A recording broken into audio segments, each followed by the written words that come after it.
Konferenčna dvorana Slovenskega doma v Monoštru je gostila prireditev z naslovom Šepet rože, ki je bila posvečena prazniku Dnevu državnosti.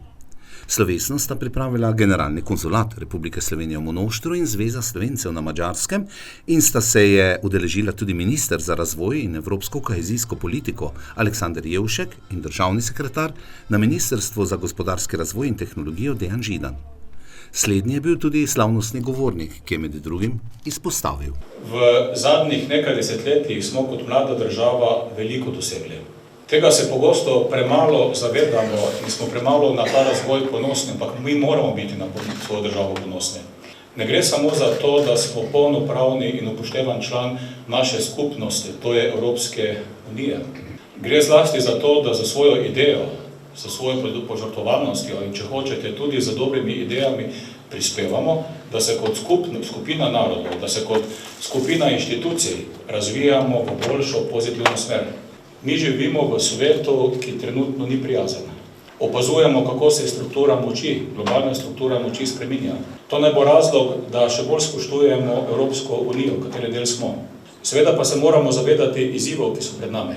Ob vseh akutnih krizah, ki jih doživljamo kot država, kot posamezniki, kot Evropska unija, se le moramo zavedati, da največja grožnja obstoju in razvoju človeštva je klimatska kriza. Klimatske spremembe ne izginejo, pa čeprav o njih mogoče ne razmišljamo. Pred nami je skupen napor, kako se prilagoditi, ob tem, da se moramo zavedati, da najbolj pod udarom bodo ljudje, ki so bolni in ker vidim pred sabo med nami tudi direktorja Kmetijsko-gozdarskega zavoda, najbolj pod udarom bo podeželje in kmetijstvo. Pa svetovni dan čebel v resnici ni namenjen čebelam, samo čebelam. Namenjen je predvsem razmisleku o tem, kaj narediti, da 800 milijonov ljudi ne bo lačnih.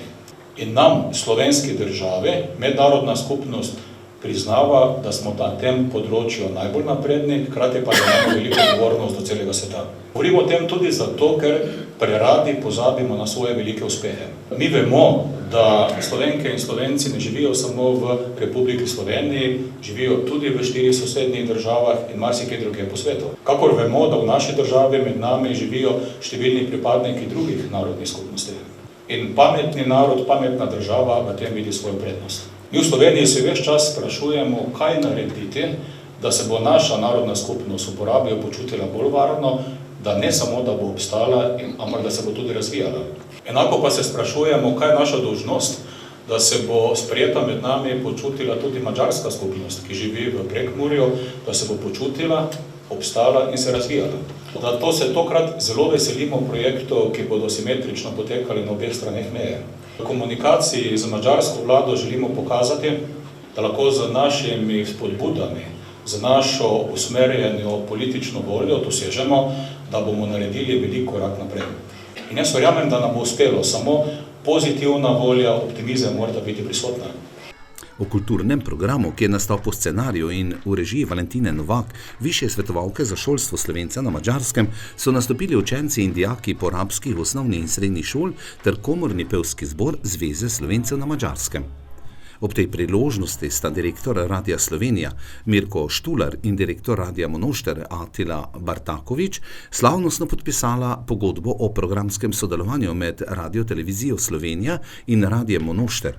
Leta bo omogočila uporabo radijskih vsebin Radia Slovenija v programu Radia Monošter, hkrati pa bo Radio Slovenija zagotavljal tudi dostop do sodobnejše slovenske glasbe vseh zvrsti, pomoč pri strokovnem usposabljanju kadra Radia Monošter na področju tehničnega oziroma govornega izobraževanja ter skupno nastopanje pri Uradu za Slovence po svetu in pri drugih ustanovah.